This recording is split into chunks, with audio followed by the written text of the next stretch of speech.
What's up, witches? Hi, I'm here. I'm here. Most importantly, I'm here for you. How are you? How are you? Happy full moon.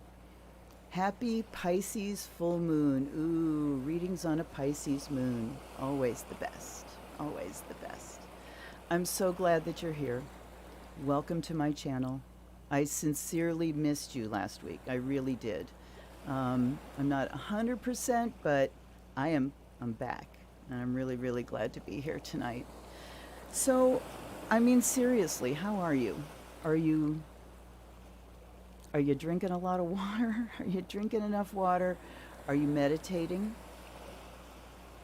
Are you saying your prayers, doing your mantra? Are you doing some exercise? Are you getting out into some fresh air every day? Are you talking to people that you love? All of these things are so important right now. We have to take care of ourselves more and more diligently as each day passes here, considering what we're facing. So important that you take care of yourself. When outside life gets closed off, the quality of inside life becomes number one, right? It should always be number one. Your inside life, your inner life, your home life, your relationships with your loved ones are what makes life worth living. So those things need to be taken care of. And what's at the center of those things? You are. You're at the very center of those things. And if you're not getting what you need spiritually, as far as relaxation, as far as feeling connection, feeling love, then, life can start to suck. So I hope that you're taking care of yourself. And I hope that you're doing okay. And I hope that you check in and tell me who's watching and where you're watching from. That one goat kid. I am so glad that you can see this one too. I'm really glad that you're here. It's been a rough week, and I know a lot of people have been going through stuff because it's allergy season. And, we have these peaks and valleys and stuff. One thing I've been noticing, and I think this is part of my problem, is that as I really do daily practice, daily non-negotiable practice, every single day I show up and I do my practice. And way back when I first started, back in my 20s, when I started meditating and, all of that started to connect and unfold, it was so dramatic. I started meditating for 2 weeks, and all of a sudden I'm astral traveling into my friends' houses and hearing conversations with their mom and, all of that stuff. And it was so dramatic. The dreams were so huge and dramatic. And what I find now is not so much, and I think it's just because I live in those miracles every day. The wonder is just there all the time. And I think, oh, Anne is here from Norway. Oh, off to bed. I'll see you tomorrow, Anne. Sleep tight. Nighty night. But now what I sense is happening is that I'm getting even more sensitive, which is interesting for a highly sensitive person, because I find myself going, am I sick? Am I this? Am I that? And it's like I'm just really super sensitive to everything right now. And that's not a bad thing, because I've got my shields up. I put my egg around me every day. And so, let's start off with a full moon here, and let's do a little bit of just a real quick grounding together, okay? So I want you to sit very comfortably, and if you're lying down, that's totally fine. But feel that point of contact, whether it's your butt on the chair or your back. If you're lying down, think about the base of your spine. If you're sitting down, you can use the base of your spine as well. If you happen to be, or the bottoms of your feet. If you're standing up, you can use the bottoms of your feet. Base of your spine, and kind of feed into those. So I want you to just be aware of that connection point and what's holding you up right now. And then I want you to allow that energy center, whether it's the base of your spine or the bottoms of your feet, allow those centers, you can feel them tingle a little bit when you put your attention there. Feel them wake up. And then put some roots down, like a big taproot. If you're going from the base of your spine, imagine like a carrot, a huge taproot going down into the ground, substantial. And just let it go down, down, down, down, down, down into the earth. When I do this now, sometimes it almost comes out the other side.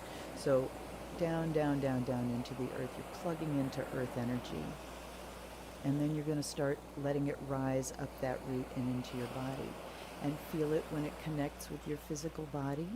You can imagine light coming up that taproot. You can see sap, energy veins. You can see it however you want to see it.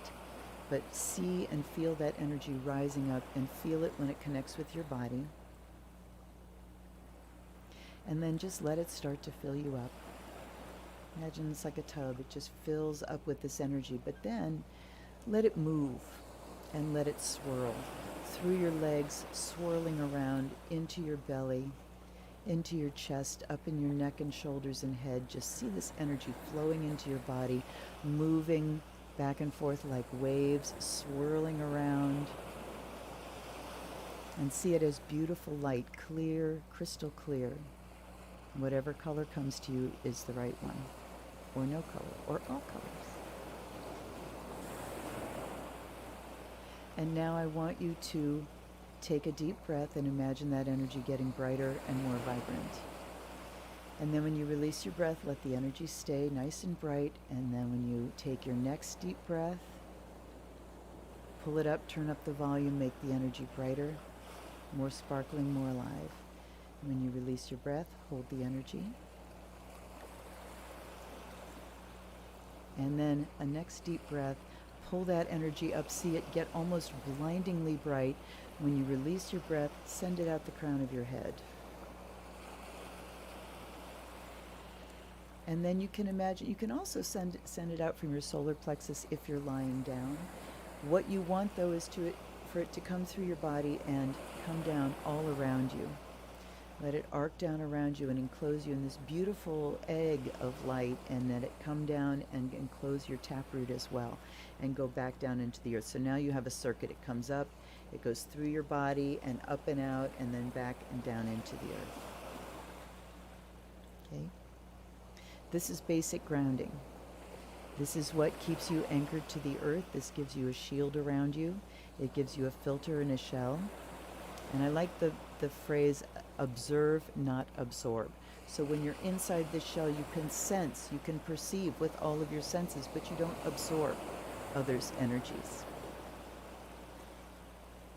And then to add the other half of it, reach up through the crown of your head or from the solar plexus, connect with celestial energy, with cosmic energy, star energy, moon, sun, and stars, and let it pour down sparkling into your crown. Mix with that earth energy. Just see it blending and mixing all through your body. And then let it go down through the base of your spine or the bottoms of your feet, and then back up through the egg and into the cosmos. So you have a circuit of energy coming up and down, and you have a circuit of energy coming down and back up through the center, okay? Or actually it comes down through the center and back up like that. Is that what I did? It doesn't matter. So this way you can be nice and grounded and shielded and open to cosmic energy. So I call this between heaven and earth. Okay, let's look at what we're doing tonight.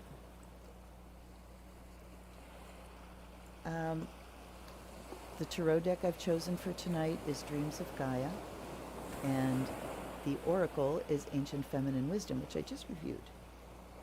So if you're curious, we'll get to see how it works.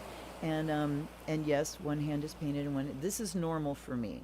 Guitar playing hand, gel nails. Other hand, I put on regular blue nail polish, so it's easier to take on and off. And it was just immediately chipped and looking awful. And it's like, yep, forget it. Going back to my regular old thing, because you know what? I no longer give a fuck about what other people think about how I look. I give a fuck about how I think about how I look. I care about how I look to me, but I don't really care about what other people think about how I look. So I'm quite happy doing this. Having one hand done gel and one hand not done suits me just fine. Let's make a little offering to the Pisces moon, to Grandmother Moon, Grandmother Queen of the Night. Bring your presence to us here tonight. Shine down on us. Where your vessels fill us up. Bring us your wisdom. Bring us insight. Bring us clarity. Let us tap into the mystery tonight. Welcome, blessed be. And to ancestors, guides, and guardians, welcome to you as well. I offer you this water, this candlelight, this perfume, and ask that you bring us messages and bring us information that is very useful to us so that we can become closer to you. Okay. Yay! So the Ancient Feminine Wisdom deck has this mat that comes with it, which I wasn't going to even attempt to. I don't know why they have this big mat to spread out. You know, you don't really need it, but I like the way this deck describes the houses in terms of a category for reading. So I have it out to use it for that. I have my karma cards where we are going to pick the house, and we will look at that, look at the tarot for that, and look at the oracle for the sign that corresponds with that house. Okay. And I started to do myself a favor, as I thought, by removing all the court cards, because I hate court cards. And I thought it'll just be easier. But this deck in particular has specific names for some of the court cards that can be useful. So I left them in. All right, let me do just another little fire of Azrael. I also have burning in the background my favorite, one of my very favorite incenses. Let me scoot over a little here so you can see the altar. There we go. One of my very favorites, which is Ganesh number 8, Perfumes of a Spring Mist. It will always make me happy. Always, always, when I smell it. Okay. And I also have my fresh water over here. So a little tap of water, little We are on the waning side of the full moon, by the way. You probably have watched the full moon chart reading on Monday. So I'm sure you're feeling some relief tonight. I know I'm feeling relief. Once we're past that point of the full moon, you know, everything lets down, but the days coming up to it are just hell on wheels. Can't sleep, can't relax. It's really hard. So I hope that you're feeling that relief. Let's get started and see who we're reading for, who and what we're reading for first. Okay, we're starting with Pisces' house for our Pisces moon. So she steps in right away. And here's how, when you are breaking in a deck or you're trying out a deck to see if it's going to talk to you, one of the things you can do is, let a card flip out or set up something to let it validate itself to you. And that's what just happened here. I didn't ask for it, but I did. I just asked for it in the biggest way possible. Okay, never mind. But the first one to come out is indicative of the moon sign that we're in right now. That lets us know that we're connected. They're listening. All right, so 12th house on the mat says, so we're looking at the category of your private thoughts and space for retreat and reflection are highlighted. The goddess represents the key to a deeper connection with your spiritual self and need for devotion. Focus on time out. Create space for the imagination to nurture the soul through spiritual and creative endeavors. So private thoughts and space for retreat and reflection. This is also your mental health. The state. What state are we in mentally? What do we need to know? Let me get this out of the way. Now, big chunky deck, right? Watch this. You've probably watched it if you've seen this video, but I shot that one. Look at that. Look at that. That's how a deck shuffles. That's how you make a big chunky deck. You hear that, Hay House? This is Blue Angel, I believe. And it's a big, fat-ass deck, but the cards are really bendy. Not flimsy, just flexible. I'm gonna do, I think, one more here, and then we'll cut shuffle. All right, we're gonna go for 3, please. Oops, how many did I drop? Too many. We'll go for 3 out of here. Okay, 12th house.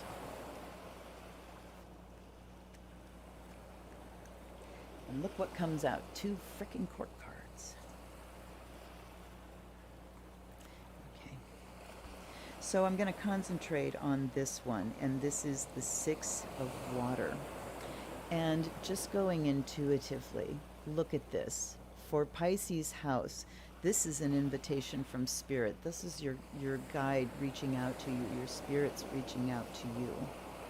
So what we need to do here for our creativity, our imagination, inner reflection, what did it say even here? Or I forget already. Private thoughts and space for retreat. Spirit is trying to speak. There are those on the other side that are connected to us, and they're watching us right now, and they're concerned for us, and they're reaching out. So it is absolutely imperative that you spend time doing some meditation and listening. What do I need? Please guide me. Where do I need to go? You really, we all benefit from it. The Queen of Air, I don't know what, here we go.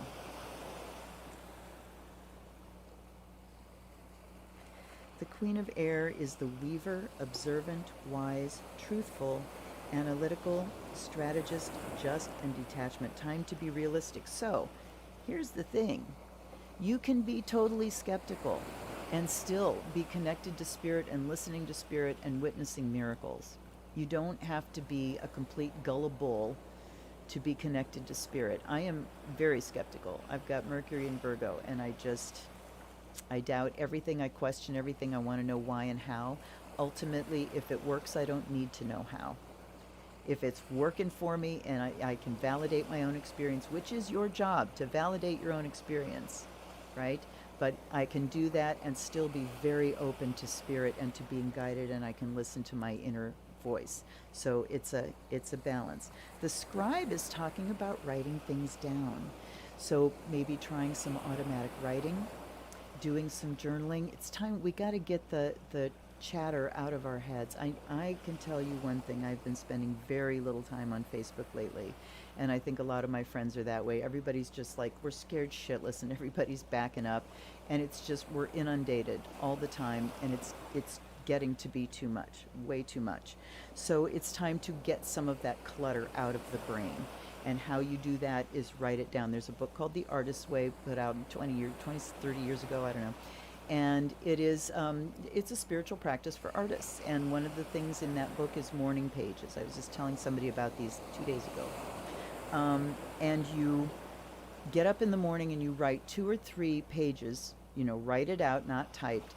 And it's stream of consciousness. There's no rhyme or reason to it. It's just, even if it's just you're writing blah, blah, blah, blah, blah, my mind is empty, blah, blah, blah. It doesn't matter. It doesn't matter. 3 pages, just keep writing, and it gets all that crap out of your head. And as you do this, and your brain becomes primed to just dump in the morning, first of all, you're going to gain clarity. And then you have to do some visualization too. As you're putting it on the page, feel it draining out of your hand and onto the page. Then you take that page or you close the book and literally close the book on that chatter for the day. And then your mind day by day starts to clarify. This is meditation. This is a meditative process. So your mind starts to clear. Then what happens is stuff starts to get through. Messages start to get through. Inspiration starts to get through. So that's what we got here. And isn't it beautiful? These are absolutely Neptunian colors. The blue, the green, the purple. All right, we're on it. Now, this one is for Pisces. You know what? I should have peed before I sat down. That's a pretty watery Neptune thing, huh? Lord, oh my God. Okay, all right, Pisces. What is it? Oh, one is backwards. Did you see that go by? Did you catch it? Okay, the deck is upside down.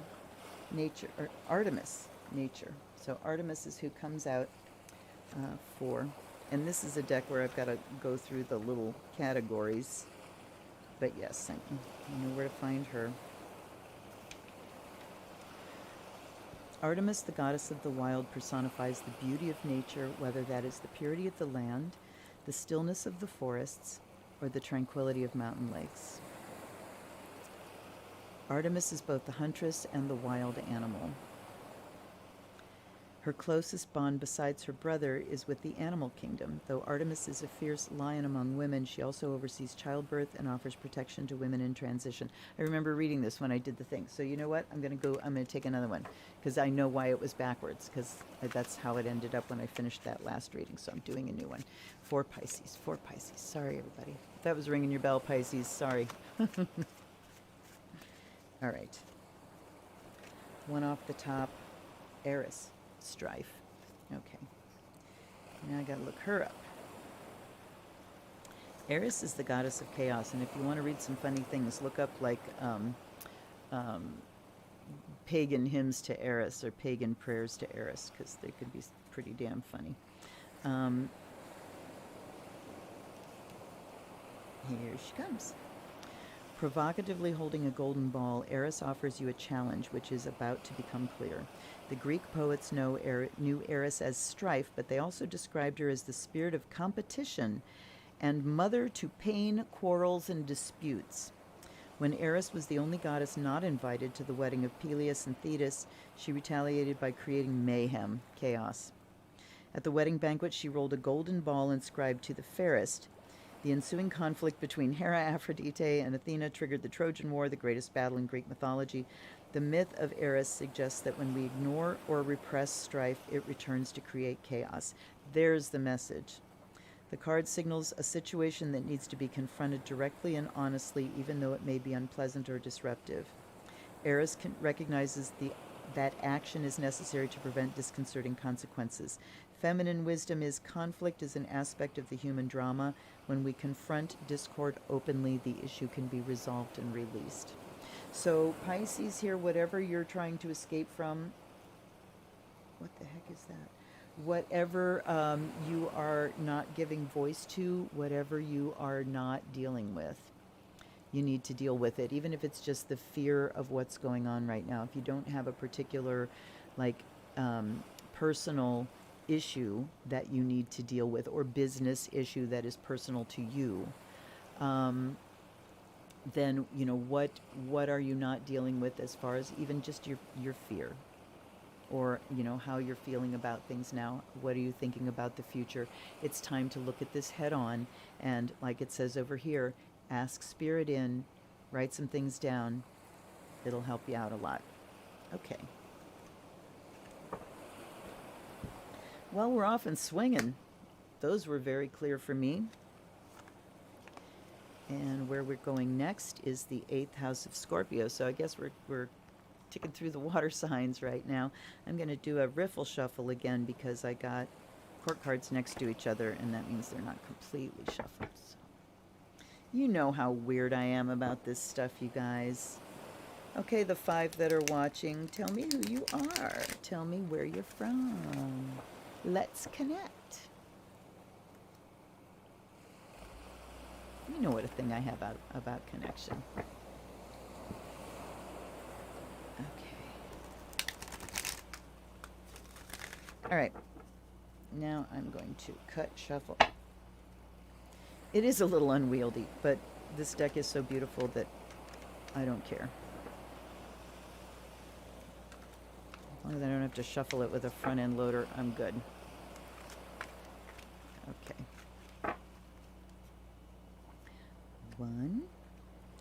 body, mind, 2 and 3. And let's go to the mat and find out the description for this house. Scorpio, the goddess highlights the depth of feelings and what needs to be expressed, completed, and let go of. Where do you want to be more intimate, honest, and true to yourself? Honor letting go of the past to allow new feelings to emerge. Focus on trust. So the scorpionic things here of ending and new beginning is a theme. Eighth house is death and rebirth. It's also the magic and the occult. Oh, hi, Lisa. Very good to see you. Thanks for checking in. Hey, V Love and Crystals. Nice to see you. V Love and Crystals has her own channel. Please check that out. She does deck reviews as well. Shout out to you. Northern Michigan, in the middle of nowhere. I love that middle of nowhere. That one, Goat Kid. I really do. I spent several wonderful summer vacations with my sister up in a place called Sage Lake in Ogama County. And it was truly beautiful. I love being up north. The loons. So welcome, everyone. Thank you for checking in. I don't feel so alone now. Okay, so Scorpio, 8th house. We are talking about, we're also talking about getting needs met here, how we're getting needs met. And we have body, mind. We have the 3 of fire. And we have the 9 of earth. Okay, just looking at images. I want to try to look up meanings as little as possible with this deck because it is so very evocative. So this is talking about body, mind, and this looks like a very scorpionic image. You see how it's dark and extremes of dark and light. So Scorpio or 8th house matters of letting go of things and getting what we need. We need to be really connected with our body and mind so that we're processing things through. This is not ringing for me. Hold up. I don't know if I'm confusing things by using this mat. We'll see. The depth of feelings, what needs to be completed and let go of. All right. Well, again, this is the starting place, our body-mind connection, knowing that okay, ding, ding, ding, here it is. Scorpio thinks and feels very, very deeply. 8th house is Scorpio's house. So we are talking about very deeply held beliefs too. This is a water house as well. Beliefs, emotions. What we think has an impact on our body, and what's going on in our body can give us information. It goes both ways. So, looking at the state of your mind, how you're thinking about things. Are you, where are you holding on to like grudgy things or things that are just kind of eating you up? That's very 8th house scorpionic stuff, and acknowledging that this can be having an impact on your body. There we go. 3 of fire. He looks like he's just off on an adventure, doesn't he? He's got his little thing packed up, his little kit bag, and he's off. He's off on the trail. So, talking about starting off on a new project, looking at things that need to be let go of, what needs to be cleaned out of the body mind so that we can get started on something new, so that we can transform where we're at right now. We've been bottled up since spring. Summer is almost over. So, I mean, at the beginning of spring. So we've spent 2 seasons like this. And we need to keep transforming our space and transforming what we're doing in our space so that it stays alive and functioning for us. Then we've got 9 of earth here. And okay, I am going to look some things up. You know, I'm a rank liar when it comes to this stuff. All right. Okay, earth is the first one out. Altruism, generosity, charity, giving, receiving. All right, let's look at the fire guy. Air, fire. Okay, action, implementation, exploration, expression, energy, hard work. All right, so generosity and action at the same time. Looking at where you can give your gifts in order to get things flowing, in order to get feelings flowing and bring in some new energy for yourself. Um, Body mind is air.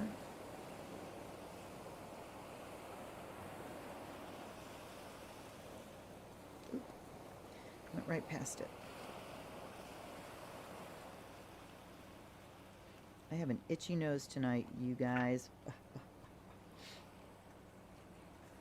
All right, 11 of air, body, mind, imagination, reality, fact, opinion. All right, and you know what? I'm not getting a really clear message here. So let's take this one and see how we can put it all together. If you guys are getting it loud and clear, oh my God, 10 minutes from where you live? Lucky you. It's a beautiful, beautiful place up there. I love it. Okay, so Gaia just turned herself over. So Scorpio's 8th house stuff we need to ground. We really need to ground. Like we did earlier, Gaia is saying get in touch with nature, connecting body, mind with nature, knowing that the planet, we're connected with the planet, right? What happens to the planet happens to us. How we care for this is our piece of earth, right? This is the only thing we truly own in this lifetime. Touch it, feel it. It's the only thing that really, really, really belongs to you. And you're only borrowing it. When you die, it goes back to the earth. Yeah? So, how you take care of this can affect the state of the earth. This is why it's so important to do prayer work. But we also need to take action on some things and be willing to give and receive. So talking about getting your needs met. Sometimes when you, instead of waiting in need, there's a tradition, a tea tradition, and I can't remember what culture it is. It's some European thing where you're not allowed to pour your own cup of tea. I know it's that way with sake. In Japan, you're not allowed to pour your own sake. It's terribly rude if you're drinking with people. So how do you ask for, and it's rude to ask too, so how do you get more sake? You pour some for somebody else. Here, let me pour you some more sake. And then they go, oh, let me pour you some. So you get what you need by giving. There's the generosity there. I think this action in the middle is just talking about how we need to get things flowing in a circle. Look at what other people need from you, give that, and then, ask for what you need to receive in return. And connecting with the earth in that way too, giving her what she needs, taking what we need, treating this piece of earth with the utmost respect and like it's sacred. If we believe the earth is sacred and we treat our bodies like shit, do I believe what you believe? No, I don't believe you believe that. So this is how you take care of this. Has a lot to do with resources that come your way as well. Okay? Sorry if that was completely muddy, Scorpio. I took up so much time with that. Jesus Christ. Okay, who's up next? This is 5th house, Leo. And why do I give myself too many things to take care of here? What yearns to be expressed and performed? Now, see, there's a nice, clear question. This is why I grabbed this mat, because the first one, what is facing you out in front of the current situation? And what is the learning process? But then you get to some of them and they say, the goddess says, so I wish it was consistent with, here's a question, here's what needs to be, whatever. So the one for here is what yearns to be expressed and performed. And it seems like the same question here. What do we need to express? All right. 5th house in Leo. What needs to be expressed? 5th house is creativity, it's art, it's play, it's romance, it's children, it's rolling around on the floor and laughing and having a great time. It's fun. Fun and friends. Okay. Well, we've got one there, and it came upside down. And the deck is right side up. So let's get 2 more.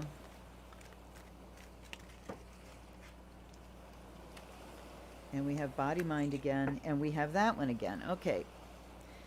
Does this get boring to you guys when I'm doing these readings and the same things happen over and over again? Are you catching on that we get the same cards coming out of the deck over and over and over again on a single night? Patterns. Remember I talked about doing psychic fairs and how there would always be a theme? There would be like the card of the day or three cards that came up in every single reading. Well, that's kind of what this is like. It's the theme O Day. And the overarching theme is about 12th house in Pisces, so it shouldn't surprise me that we're getting some similarities here.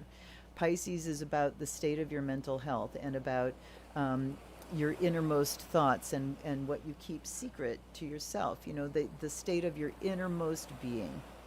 So here we go. Body mind, again, taking care of your body mind in fifth house matters. Letting yourself get out and play. A big part of my ritual is always, unless I'm just very fatigued, but is always dance. I dance in my quarters. I put on some music. I listened to a CD last night by a group called Gaia. Beneath the Veil is the name. Let me put that in the chat here.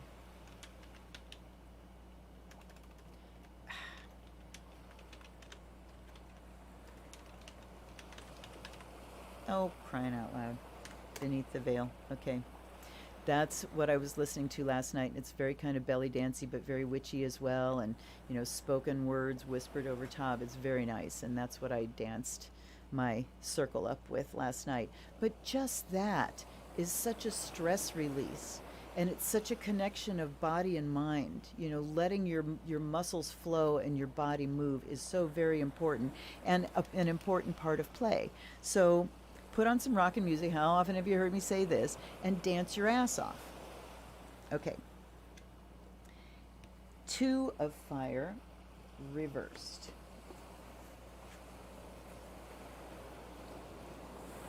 There's so many major arcana in this deck. Okay, 2 of fire is power sharing, mentorship, partnership, equality, teamwork, mutual interests, and I'm sure these are the potential blockage, ambition and control, can symbolize a struggle for control and power. So I would say rather than just letting life flow and going with it and getting pleasure where you can get pleasure, this is talking about really the need for control. And it, as a reverse, the upright is sharing power. So playing with somebody else, creating with somebody else. But upside down like this, it says there's a power struggle going on. So we need to turn that around, see how we can share, because there's a creative project waiting to happen here. How can we multiply our energies and our joy by working with someone else, by playing with someone else, by creating with someone else? And I'm looking at the fact that this is next to body mind here. And this also is telling me about trying to be in control when it comes to inspiration, when it comes to, here's what I want to create and here's what I feel like doing, trying to sort of control that process. Or the other extreme of that is being at the mercy of it. So the balance point there is to have a plan of action, and here's what I want to create in what timetable, and here's what I need to do it, and then just let the process start. Okay. Leo.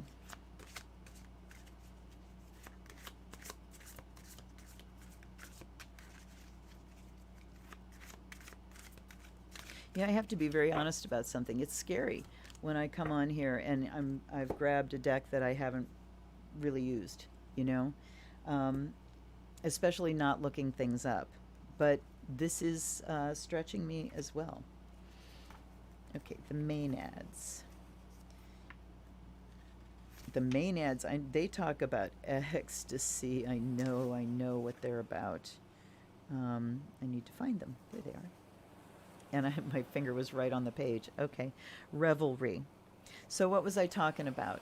Dancing, drumming, celebrating, especially if you don't feel like it. I was going to say, even if you don't feel like it, especially if you don't feel like it. You don't let your energy get stodgy, and claggy. I've been watching the British baking show. Claggy. But Time Team is another show that I love. This British show about archaeologists, and they talk about when the clay gets wet, it's claggy. So don't let your energy get that way. Move it through. Get it out of your system. Being careful, of course, if you don't stretch or do yoga or don't exercise, don't overdo it, but something that is doable, and do it for long enough that it shifts. It shifts you somehow. All right, let's go right at the bottom. When the maenads appear, they reveal a time of liberation from the restrictions of an everyday life. This suggests time out of the ordinary to participate in nature and primitive life. The feminine spirit knows the ecstasy of freedom. Feminine wisdom highlights the importance of having time and space to devote to the spiritual self unencumbered by practical demands. Playtime. Playtime, Leo. Forget about being a boss every now and again and go out and have some playtime. Even if things are heavy, especially if things are heavy. When you're dealing with things and you're so full on and you're being responsible and all that, even if there's a shit ton more to do, give yourself an end point for the day and say, I'm done now, and now it's time to play. Please do that for yourself. We need you functional. Okay. Third house is about communication. What is the learning process that needs to take place? See, that's why I got that mat out, because that's a pretty succinct little question. That's a great category. What is the learning that needs to take place? What do we need to learn? Ooh, okay. These are more than 3, so I'm going to shuffle them all. 1, 2, 3. And there she is again. Do you think she was going to let me get away with that?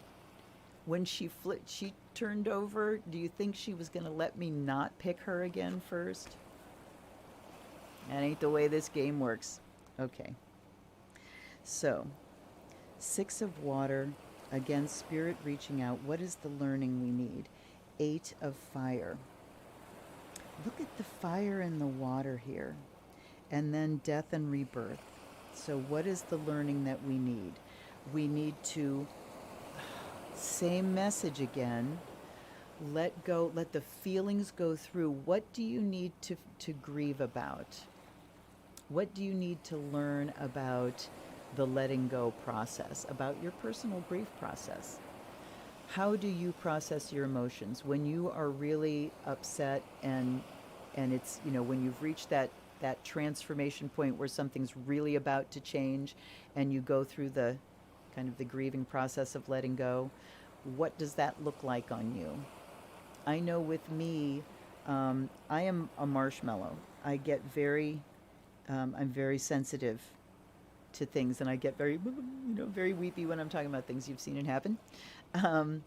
And the one with the elements is, okay, I'm going to write this down here. And yet, being so Plutonian, sometimes I really have to work hard I can have this huge wad of grief and tension that I need a good cry, and I can't get to it. Just can't get to it.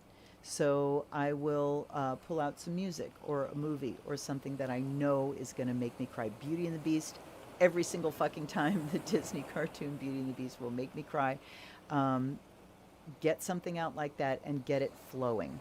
So what do we need to learn? We need to get it flowing so it can get out of the way of this wonderful rush of passion and creativity that we need to express. And the balance point of passion and emotion. Passion and emotion. And death and rebirth there, it's just we are at that transformation point. So what do we need to know? The learning process is, how do I best move things through? How do I do my grief work? How do I let go? How do I confront when my life hits critical mass? Because you know how it goes. Things go along and they're okay, everything's good, and then things start to get kind of fraught. Things don't go quite so smoothly anymore. Something is uncomfortable. We start being dissatisfied with things.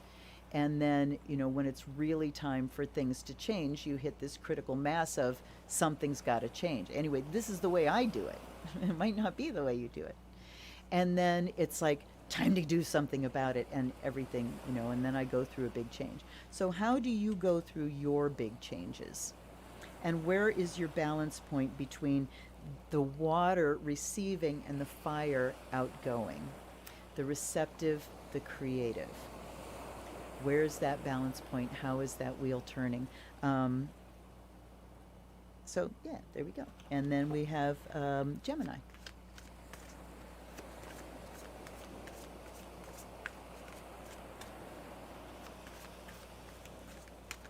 Okay. Hebe. Spiritual sustenance. What do we need to learn? We need to learn the disciplines that sustain us spiritually. Duh, spiritual sustenance. Is it guided meditation, guided imagery where somebody is talking and you are following along? Is it just isochronic tones or binaural beat like Kelly Howell, where you just put it on and it's sound and technology that drops your brain into theta and you go freeform? Is it yoga where you're using your body to achieve meditation? Is it chant? Is it mantra and prayer? Is it ritual? Is it writing poetry? Is it doing art? What is it? What is your spiritual sustenance? That's the question that we need to answer here. That's what needs to be learned. So Hebe is one of the guardian goddesses.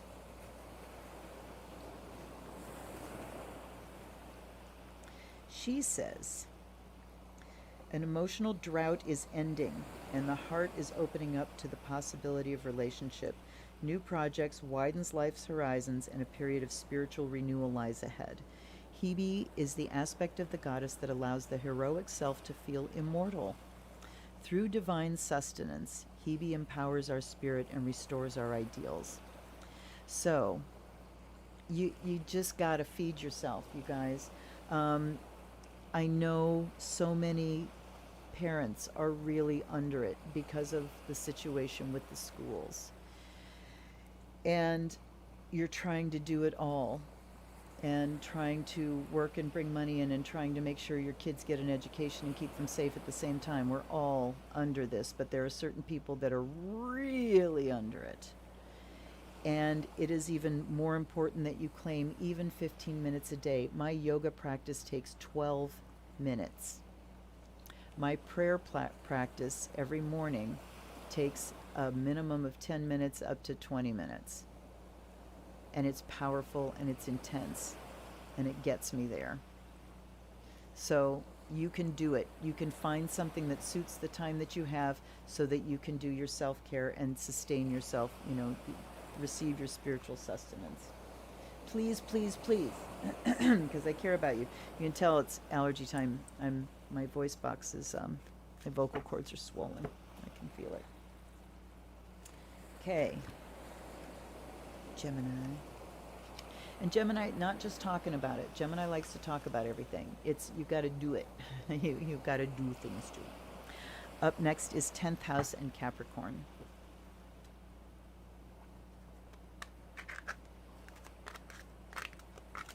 On my live stream at the bottom, you may have noticed there's a donate button. I really appreciate. I just bought a couple new decks because somebody, Baronessa Scotty, donated to me.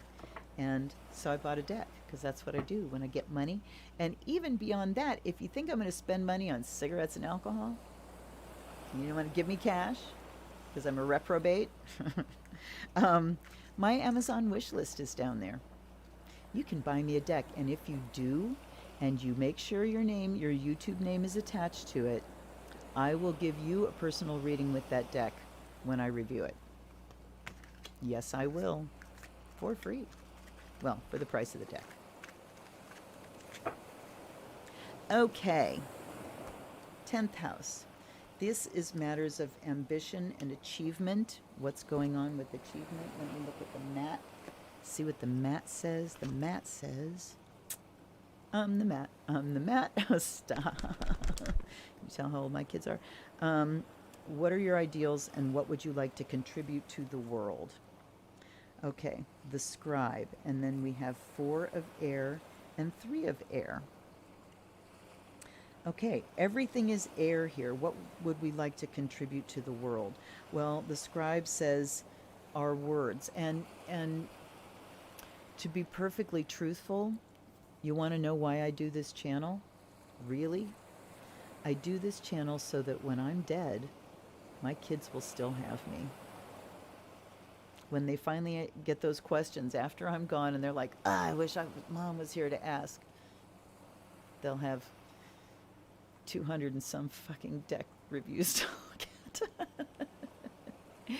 So anyway, putting your words out into the world. What do you have to contribute? What are your ideas? Don't let anybody tell you they're not worthy. Your story is your validity. That is where your spiritual truth is rooted, is in your story and your karmic journey. So this is what you have to contribute to the world. And the scribe says, write it down. Write it down. 4 of air. Okay, we're talking about time. This looks very planned and geometric. And the 3, this one to me looks like studying, and this one looks like planning. Let's find out. See, this is the fun and scary part, is I'm going by the seat of my pants. How far off am I? Does it matter? No. The scribe, record keeper, information, knowledge, tradition, history, personal history. Yes, your story, that's it. Your story, your personal history, those are your karmic lessons. That is where your wisdom lies. All of the lessons that you've learned so far in your life, this is your wisdom. This is what you have to help other people with. Anybody else that's been through the same thing, you have valid wisdom to offer them. Don't ever, ever think you don't. All right. The 4 of air is structure, routine, order, patterns. Yes, discipline. So you can see everything is symmetrical and regular, and there's a clock, and there's boxes and things. So it's saying that you need to put these in order in some way. And whether this is like genealogical stuff and knowing that personal history and getting that family tree. And I want to tell you, it really helped me a lot. It like calmed my anxiety when I did my genealogy work and learned about where I was really from, because my father's side of the family I didn't really know much about at all. Filling that in, and even my mother's side of the family, and finding out that my ancestors were here before the Revolutionary War. And you know, it just gives me this sense of roots and lineage. So that's something that can help you too. But it's talking about taking those valid lessons that you have and putting them in some kind of structure, looking at the patterns of them and the patterns around them. And then this looks more like learning magical stuff, going out and bringing in what you need to express these things. Education, yes, talent, study, willingness, guides and teachers. So maybe you can find a guide or somebody that will help you to express your story, to put it in form. And also you can be a guide and a teacher to somebody else. That's what that's saying. Your story, when you recognize the patterns, is your wisdom, and you can be a guide and a teacher to somebody else. That's pretty succinct. Good for you for coming through nice and clear, Capricorn. Those water signs fucked with my head, man. Okay. And we have Amphitrite, depth of feeling. And looky, there's a trident. She is like Poseidon, who is like Neptune. Okay, she is depth of feeling. Not something Capricorns are known for. Capricorns are known, particularly Capricorn moon, or moon aspected by Saturn in some way, especially mal-aspected by Saturn, can be a suppression of emotion. So she says here, on an oracular level, the card suggests, she says, yes, the card is, the card suggests a deep understanding of your current situation and the protection of the goddess to weather any storms on the horizon. So again, a deep understanding of your situation in terms of your longer story, in terms of your karmic patterns and the lessons that repeat. Amphitrite puts us in touch with the ancient aspect of the psyche, the depths of the unconscious, and stormy feelings that arise in us. So process them, Capricorn. Don't squash them down. That's not the way feelings are meant to be handled. Then you get an ocean that explodes, So let them flow and let them tell you their story. Now we have first house. First house in Aries. And remember, if you're new, I'm sorry I didn't say this in the beginning, but you're talking if you're an Aries affiliate, if you have a sun in Aries, moon in Aries, Aries rising, then you're an Aries affiliate. So First house, Aries. And first house is, and let's go to the mat. What is facing you or is out front in the current situation? So let's see what's facing all 6 of us right now. If you haven't checked in and told me where you're watching from, please do. Please do, because I'm so glad you're here. Oh, I have something so exciting, but I can't tell you until the week before Samhain. Something very, very exciting is going to happen the week before Samhain. I can't tell you. I'm not going to tell you. I could tell you. I'm not going to tell you. But you're going to find out, and it's going to be amazing. And I'm so fucking excited. And the timing couldn't be any better. I'm going to be teasing the shit out of you with this every single week. You know that, right? Because I am a Plutonian and I'm mean. Okay. First house, what is out in front? Ooh, looky him. We got the 9 of fire. Yes, sir. Boy, do I love this deck. I love, love, love. All right. We have 9 of fire, 4 of earth, and knowledge. What is out front? Okay. He's going like this with a rose. And, I mean, fire is passion. And a white rose, is that a white rose, a yellow rose, friendship? Oh, come back. And then the 4 of earth is really, I mean, look we've got this beautiful fiery fawn type man, and then we've got like the bull guy looking very strong, and knowledge. Okay.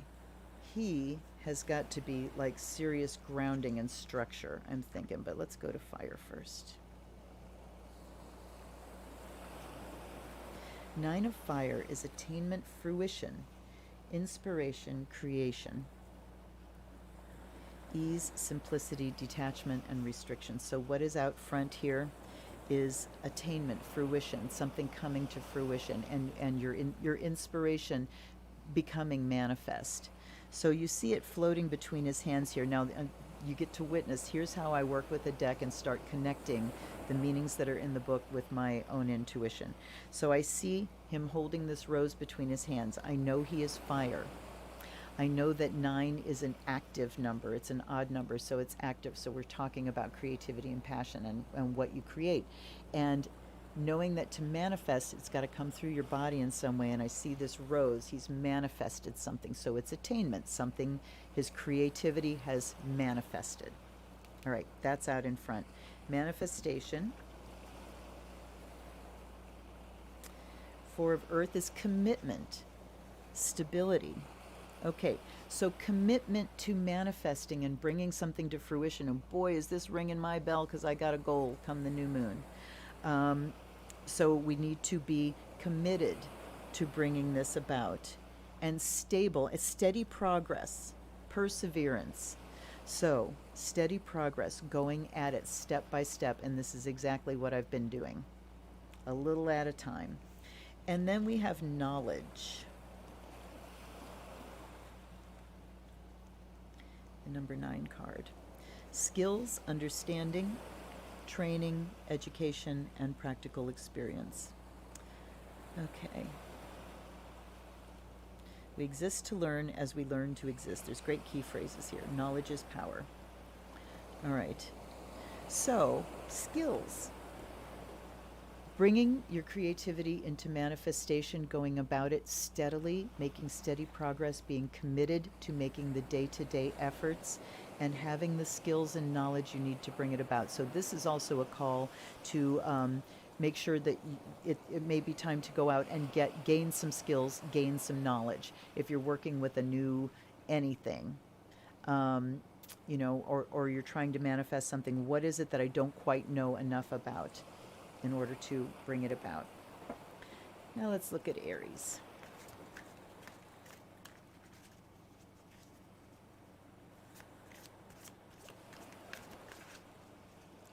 One more. Oop. We got 2. We got, no, too many. We got too many. All right, let's go. Eris again, but I'm noticing Penelope was the one that was upright, so I'm going to pull Penelope out here too. Faithfulness. All right, that makes sense. Um, Faithfulness is that commitment, and faithfulness is um, being faithful to yourself gives you self-confidence. When you show up for yourself because I said I would, I made a commitment, this is my plan, this is my promise. And when you, conversely, when you come off of those commitments and you let go of them and I don't feel like it or whatever, and you don't persevere, how do you feel? You feel like you let yourself down, and shame can come in. Why didn't I do? I can't get, that inner dialogue of I'm no good, I can't get anything done, I never finish anything, all that shit starts. So this is talking about being faithful to yourself. And I know for me, it is very much easier for me to commit to doing something for somebody else than it is for myself. I can work like a fucking dog. I can work my ass off for somebody else. If I have a project that's got a deadline and it's for somebody else, I will just go ham on it. If it's for me, way too easy to let go of. I don't feel like it. But over the years, this is a skill I have gained of just showing up, just keeping showing up. I mean, my channel is evidence of it. So when you do that and when you show up faithfully for yourself, you gain confidence and you start to trust yourself. You trust yourself more. All right, Penelope, let's see where you show up.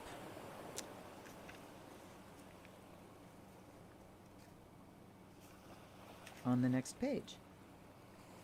Okay, she says,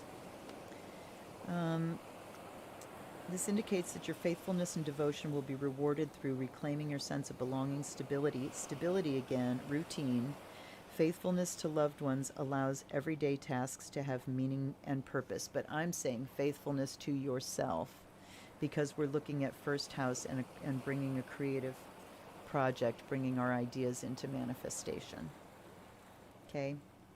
Time to build up that faith in yourself. Next. Kies. 7th house. I better start clipping through here. We got 9:30. No, we got time. Okay. So 7th house in Libra. 7th house is partnership, and your relationships to others are in the spotlight. So again, give me a question like the other ones. All right, so what's going on with our partnerships and our committed relationships? Committed, right? Whoop. How many came out?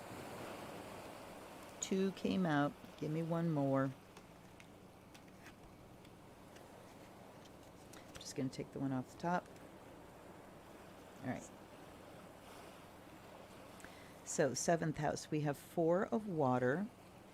Look at him. Is he looking in a mirror? We have masculine, feminine, 11 of fire. And then we have the 10 of water. Oh, looky her. It's so funny because I've reviewed this deck and I've used this deck, but I feel like I've never seen it before, and it's just blowing me away. So we'll certainly be working with this one some more. You've heard that before. Okay. So in terms of our relationships, 4 of water here, like I said, it kind of looks almost narcissistic to me, like he's looking in a mirror. And I want to say, in terms of relationships, first of all, who are you? And are you reflecting the other person in the relationship? And maybe it's time to quit looking so much at yourself and open up to them. Confidence, awareness, self-acceptance, forgiving, self-belief, deserving, receptive consequences. So awareness and self-acceptance and forgiving, that's a big one here too. But I really get this sense of maybe not being so self-involved. When it comes to our relationships, we really need to sit down and look at and listen to our partner. While we're doing our self-care, we've got to do our relationship care as well. This 11, masculine, feminine, looking at the roles in our relationships and are they balanced? Are we satisfied with the balance of duties in our relationship, how we go about the business of our lives and the relationship itself? And then 10 of water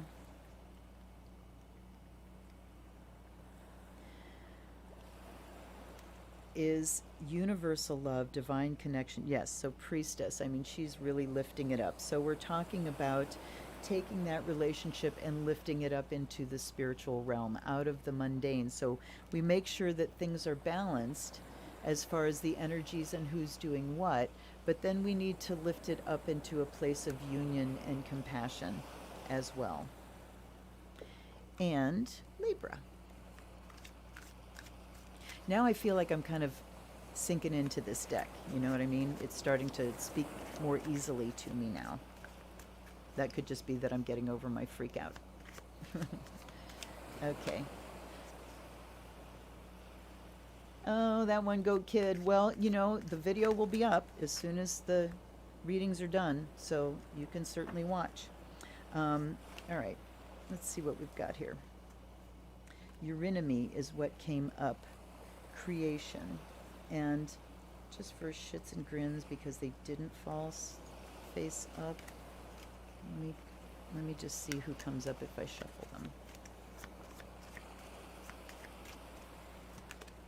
Pandora. All right. We might look at both, but let's see what Pandora has to say. I got to get like a rack. She is the gift of hope. That's a wonderful thing. So as far as relationships go, there is a message of hope here. Where does she show up? I want to go through this book and read. Somebody was saying, commented on the review of this deck that it would be interesting to read through just in terms of the mythology, and it really would. There's a lot of information in here. Pandora inspires us to tap our inner resources of faith and hope to support us through difficult times. On a divinatory level, the card augurs a healing balm after recent difficulties. So if you've had difficulties in your relationships, Libra, or if you've had general difficulties just for you, Libra, better times are coming. No matter how painful and devastating events may be, the goddess bestows her benevolent gift of renewal through the auspices of faith and hope. So there we go again. Faithfulness in relationships, but faith and hope in general. Libra, things are going to get better. Next up is 11th house, Aquarius.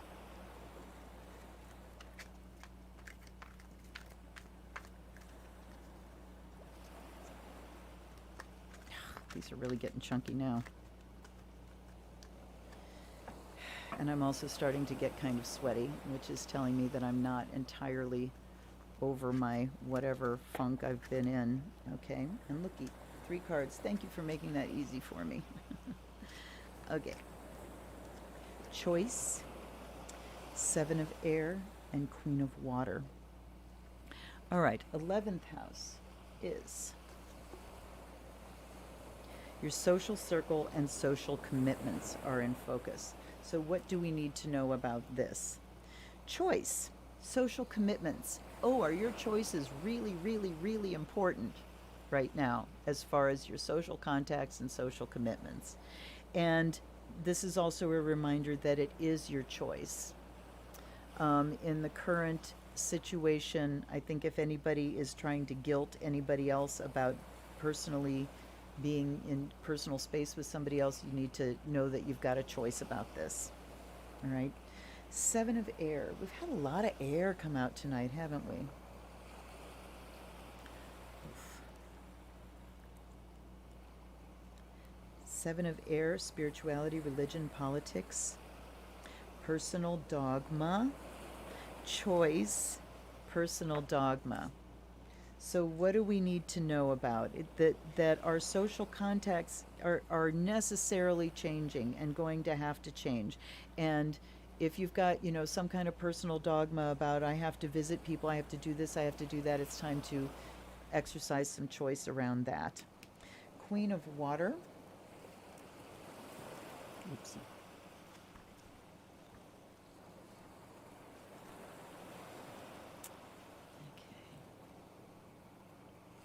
Queen of Water is loving, compassionate, empathetic, sensitive, vulnerable, romantic, intuitive, emotional honesty. So like Queen of Cups. Um, with friends and things. So, just compassion, caring, taking care of other people, but again, letting go of anything that's dogmatic and knowing that you have choice about how you spend your time with people, how close you are to people, and what you're willing to do and how much time you're willing to spend. Example, this summer there were family reunions going on and graduation parties and things, and I know someone that their family was going, and they said, I went for 10 minutes, I went around and said hi to people, and then I sat in the car because I wasn't comfortable. So exercising choice in social situations. Now, this is for Aquarius. Whoops. There we go. Helen. Helen of Troy. And Helen, I think, is going to be in like the last group. Or one of the last groups. There we go. Beauty.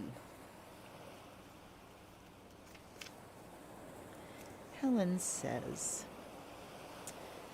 this card encourages you to value your gifts of inner beauty and self-worth. The feminine spirit intimately knows the transformational value of beauty. When used superficially, it can often lead to disaster, but when internalized, it shapes one's sense of self-worth and respect. Yes, indeed. When you are happy, when you are connected, when you are healthy and spiritually open and all that, the beauty shines out. Sometimes makeup can be like a wall between you and other people. But yeah, Aquarius, just letting your inner beauty shine out and really getting in touch with your own self-worth and knowing that it is internal and not external. There's an aspect of Green Tara, the Tibetan goddess, mother of the Buddhas, and it says that she is willing to attract others to her in order to bring them benefit. So she's willing to be attractive. She wears silks and jewels to attract people to her so that she can bring them teachings and benefit. So that's another use of beauty, is just to bring something beautiful into somebody's life, but attract them to you so that you can do something good for them, so that they can learn from you, they can benefit from just who you are, the value of who you are, Aquarius. Absolutely. Okay. We have ninth house, Sagittarius. Okay, what do you believe can happen? The goddess is opening up the horizon of possibilities which lie beyond the present boundaries of your life. What do you believe can happen? Focusing on faith and belief. So, where are we at with our philosophies, and what do we believe? What do we believe about what's happening in our world now and what the outcome will be? Do we believe that we can get through this and make great changes and become a better society? Do we believe we're fucking hosed? Do we believe both of those things at the same time? Yes, both of those things at the same time. We are hosed, but we have the ability to come out of it and change things. There's one. I'm going to take the other two off the top. No, they're telling me cut them one more time. Okay. Take two off the top here.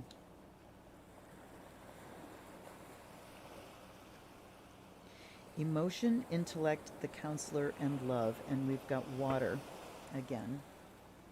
So, what do we believe about where we are now? What's our philosophy? So looking at things from both places of the emotion and the intellect, not the emotion versus the intellect.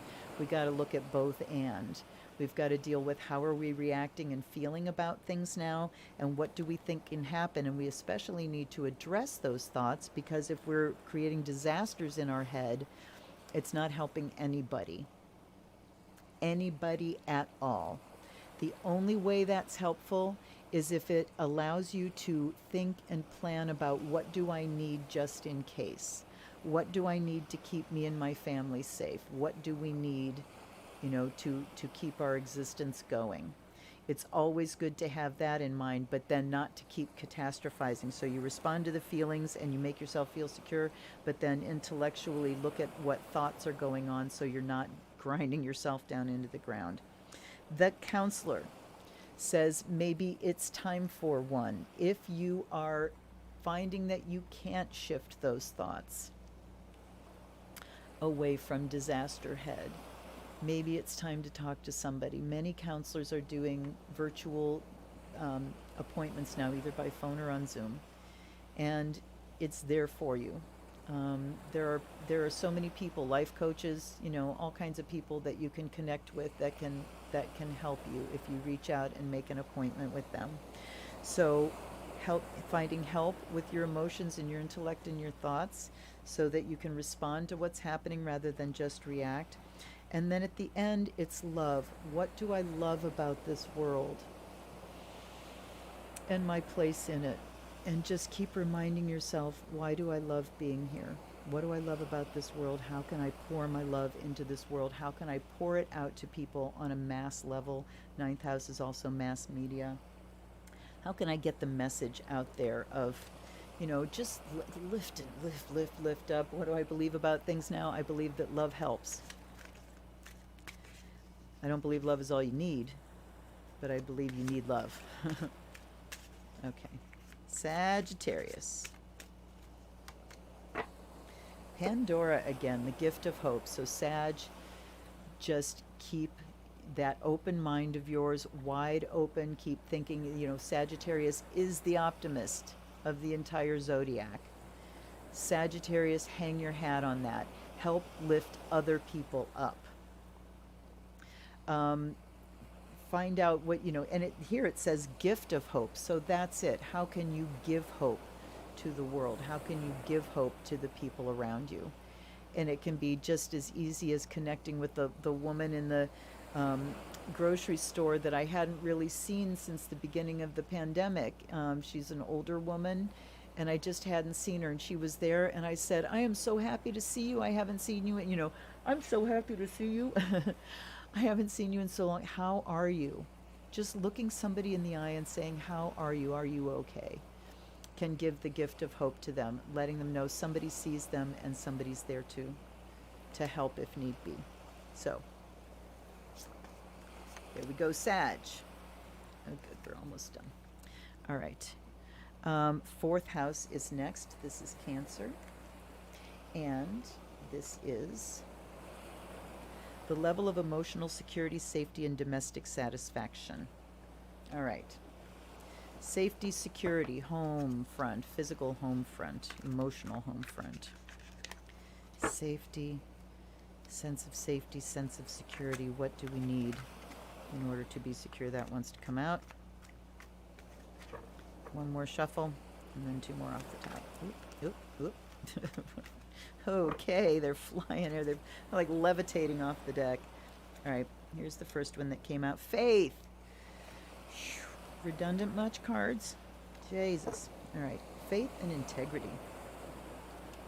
So, faith, we've been talking about it. Faith is based on experience. Hope is an intellectual exercise of this is what I'm going to do with my thoughts in order to stay positive and optimistic. Here's the best I can imagine. That's the basis of hope, imagining the best. All right? Faith is based on where I've been and what my experiences have been. You can tell I'm getting a little headache. My head is, oh my God, my phone is talking to me out at random. What the fuck?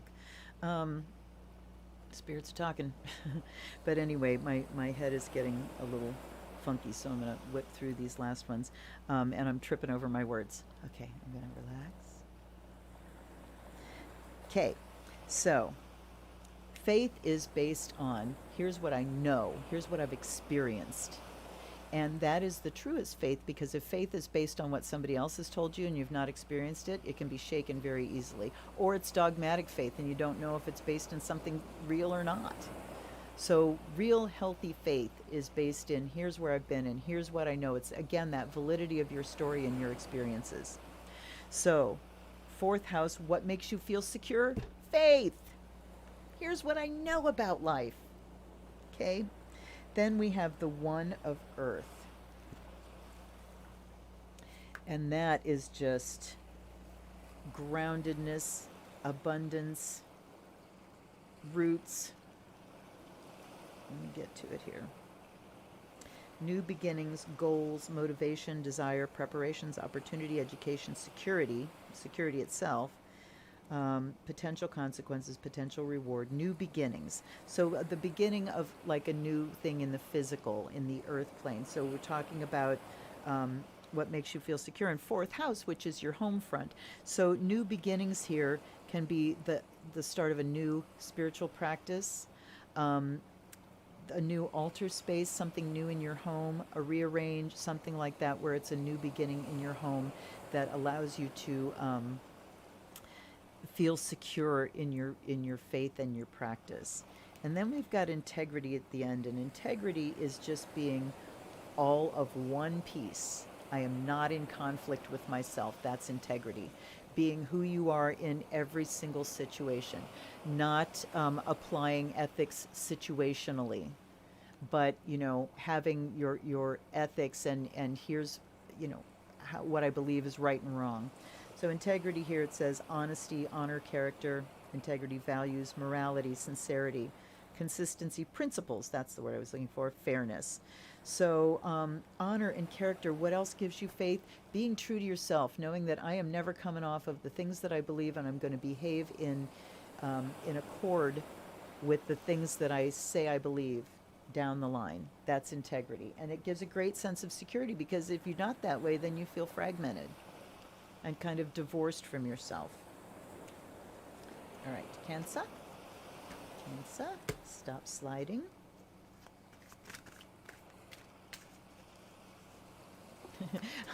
I just saw that Goat Kid live steam. My live steam. Tonight, it was so humid here today that even after I washed my hair, I dried it. It'd been dried for hours, but I went to flat iron, and the heat rises, and it was steaming up my glasses. There was so much humidity in my hair. Okay, Cancer, Echo, unrequited love. All right. Cancer, you need to recognize where the love that you're giving is not coming back to you, where it's not a circle. Cancer can over nurture. Cancer can just keep throwing love down the well, even when somebody is abusive to them or is not returning that love or even gratitude for it. So Cancer, the message for you here is to look at where you are in relationship and giving love and not receiving it back, and something needs to be adjusted there. You need to talk to someone and let them know how you feel. Echo. Where are you, darling? Darling, why can't I Okay. Okay, where are you? What the hell? Cast your hair about Hecate, Persephone, Circe. Echo, there it is. I couldn't see it for the life of me. All right. Echo says, perhaps an imbalanced relationship is ending and you're beginning to follow your own inner voice. It suggests that you're becoming more conscious in a relationship and more grounded in your own identity. When we lose our identity to another, we become voiceless and ungrounded. Healthy relationships honor and celebrate individuality. Indeed. So look at where something's out of balance in a relationship, Cancer, and see what you can do to rectify that. Second house, this is Taurus. And issues of financial security, possessions, and resources available. All right, money. Tell us about our resources and how things are going money-wise here. There's one. There's two. I'm like literally throwing these from one hand to another. And whoop, whoop, whoop, whoop, whoop, whoop, hey, whoa. All right. These flipped over. Those flew out. I've got 3 here. I'm going with these. I've got 4 here. Okay. The child, the king of air, choice, and then we had him before. And he was about faith and beliefs and things like that. But we're talking about money, so I'm going to put him back here and go with these 3. Money stuff. The child. All right. This is talking about innocence to me.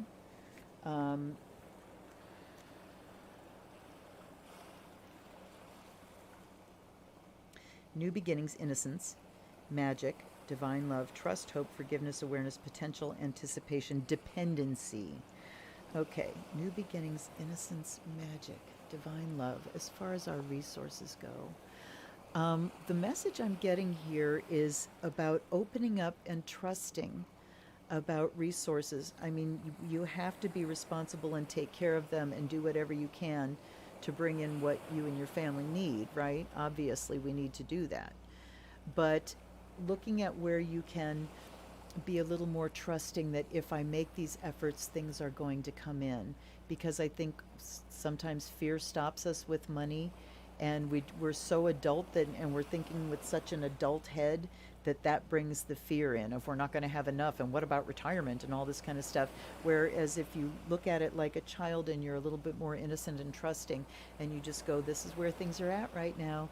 Money flows in, it flows out to where it needs to go, and then I bring more in. So letting yourself off that adult hook a little bit about money is the message I'm getting there. King of Air.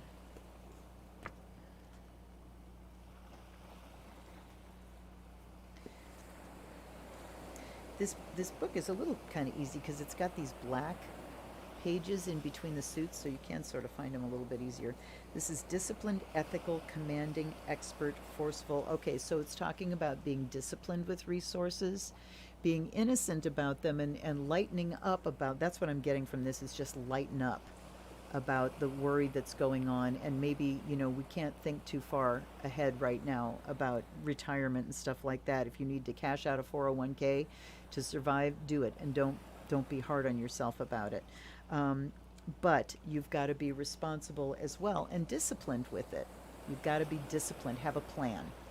Got to have a plan.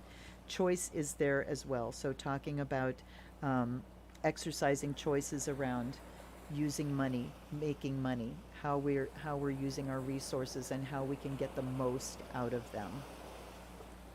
All right. Obviously, I'm going a little bit over. Taurus. Whoa. Zippity doodah. Hecate. Crossroads, soulmate, social rituals. Jesus Louise, Taurus. Is that enough? Can I have 1, please? Okay. We have Ariadne, soulmate.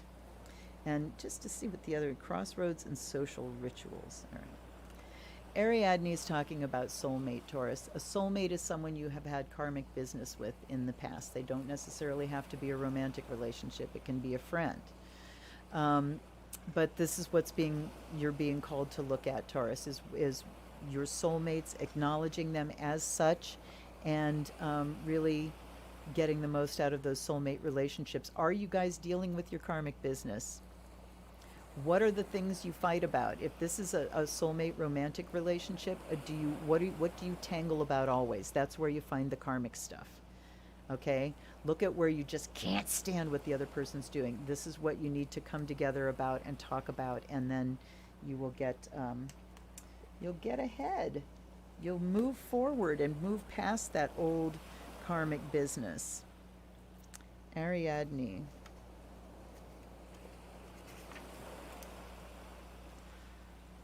Okay. Dionysus offered Ariadne the crown of intimacy and eternal union. Ariadne reminds us that abandonment strips away illusions and awakens us to the divine truth. Ariadne embodies the soulful journey through the labyrinth to arrive at a genuine relationship. So it's saying that the tough times in relationships too, if this is a soulmate, are worth going through. They're worth going through, believe me. My husband and I have been through it for over the last 21 years. And we have such a strong marriage because of it, because we've both done our therapy and we've worked so hard on the marriage that we have. Okay. Oh, criminy, there's stuff flying everywhere. Where did that card just go? Shit. There it is. Oh my god.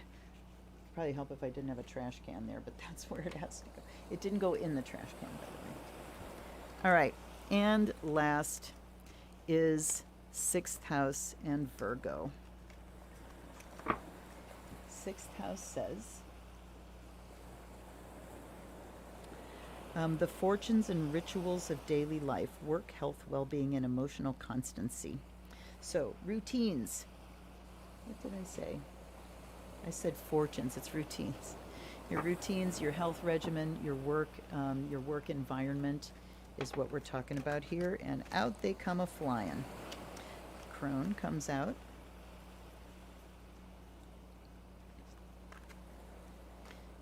Okay, one more. 2, 3. Wow, 3 major arcana. Ding, ding, ding, ding. You're the winner, Virgo. All right, the crone, thought, and the father. This is about our workplace. This is about our health, our physical health. Okay, crone, feminine power, fearlessness, authenticity, individuality, independence, new purpose, freedom, and shadow self. All right. Fearlessly being who you are. In the work that you give, in the service that you give, just fearlessly being who you are and using your authenticity, your feminine power there. Thought is the other way. Okay, thought, reality, power, attention, focus, attraction, positivity, negativity. So again, being aware of your thoughts, how they affect your health.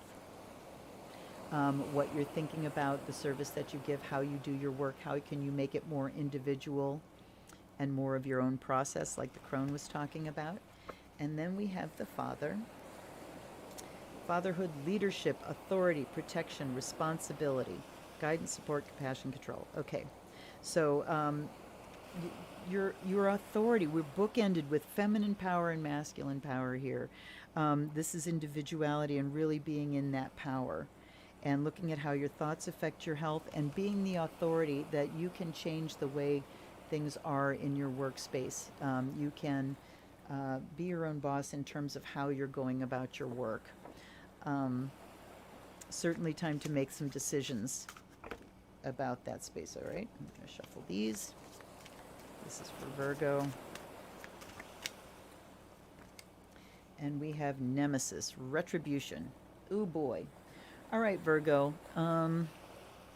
This is talking about getting even or somebody getting even with you, and maybe that's not the best way to go about things. Let's look at Nemesis.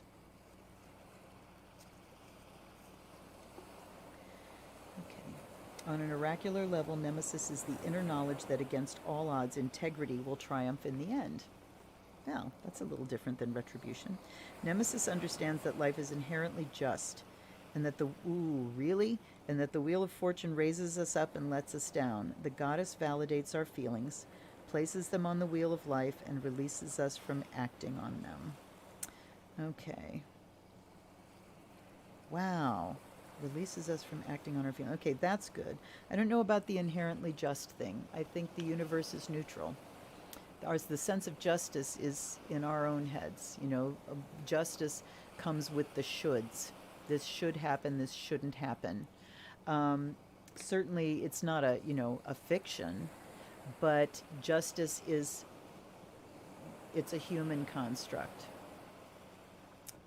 The universe doesn't need justice because nothing is wrong. Nothing is right or wrong in the universe. It just is. It is, right? But this is talking about integrity, and that retribution here can be just staying in your integrity. So Virgo, stick to your guns, stick to your ethics, right?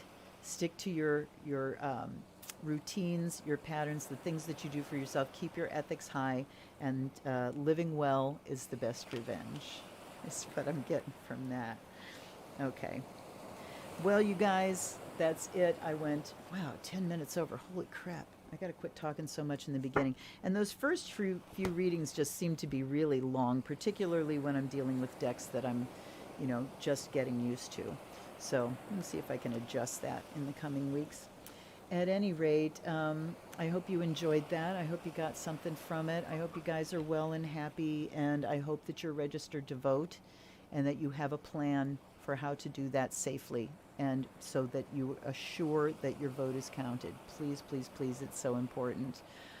Please subscribe if you haven't. And please like my channel. There's unboxings every single day. Other videos come, and I think I'm going to start dropping some charts of famous people. So if you have anybody whose astrological chart you would like to know something about, I'll go there for you. Anyhow, I'm going to go take care of my headache and drink some water. Take care of yourselves. Be good. I love ya. I will see you tomorrow. See you live next week. This is the Zen Witch. Blessed be.